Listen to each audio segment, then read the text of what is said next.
Today is January the 10th. How did God plan to fix things? Let's find out together as we study Genesis 10 through 12.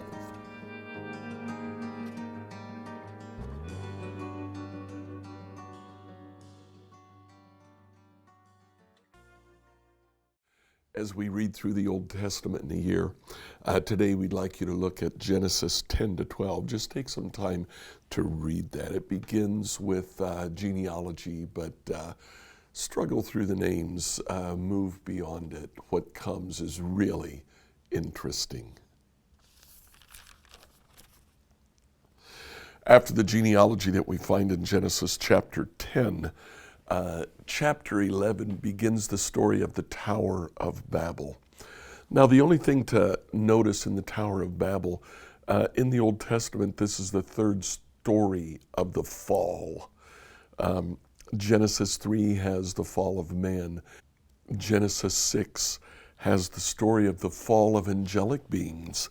And then Genesis 11 is the story of the fall of all of mankind.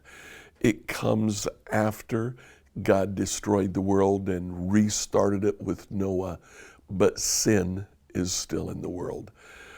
In the Tower of Babel, their purpose is intentionally to disobey God's command to spread through all the world. They want to build a tower in a city that will give them fame, create a name for them, and keep them from being spread through the world. God comes and he takes away the common language that they shared, and as a result, at the end, they scattered throughout the entire world. That in Genesis 11:10. Starting in Genesis 12, we have the call of Abram. Abram, who later we come to know as Abraham. Abraham is a very interesting figure. According to Genesis 12, verse 4, when we first meet him, he's 75 years old. When Abraham drops off the scene in Genesis chapter 25, verse 7, he's 175. So we know Abraham for 100 years.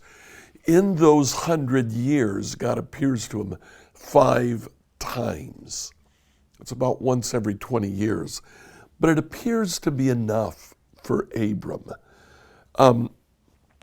In Genesis 12, as we're introduced to this incredible figure, we see in 12:3, I'll bless those who bless you, curse those who treat you with contempt, and all the families on earth will be blessed through you.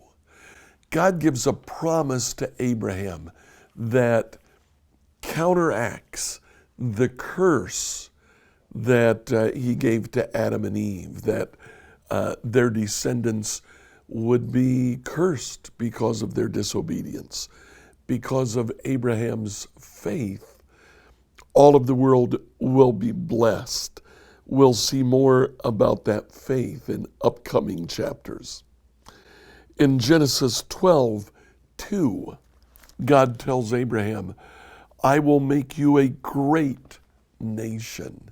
He tells Abraham, my original command to be fruitful and multiply, I will fulfill through you. I'll make you the father of many nations. And indeed, his name later is changed to Abraham, the father of nations.